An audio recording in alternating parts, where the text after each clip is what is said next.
Setyembre 8, 2025. Pagbasa gikan sa Santos nga Ebanghelyo sumala ni San Mateo. Mao kini ang kaagi sa pagkatao ni Hesukristo. Ang iyang inahan nga si Maria sinayura ni Jose, apan sa wala pa sila magtipon, nakamatikod si Maria nga nagsabak siya sa lalang sa Espiritu Santo. Si Jose nga iyang pamanhunon, tao nga matarong, apan dili siya buot nga pakaulawan niya si Maria atubangan sa mga tao. Busa naglaraw siya sa pagpakigbulag kaniya sa hilom.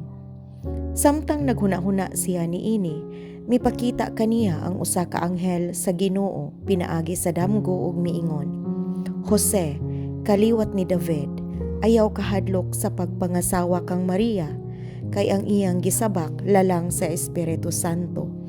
Manganak siyag lalaki ug nganli siyag Jesus, kay luwason niya ang iyang katawhan sa ilang mga sala. Ug kining tanan nahitabo aron matuman ang giingon sa Ginoo pinaagi sa propeta.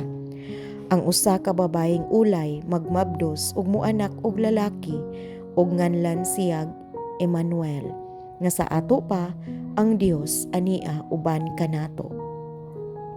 Ang Ebanghelyo sa Ginoo. Daygon ko ikaw, O Kristo.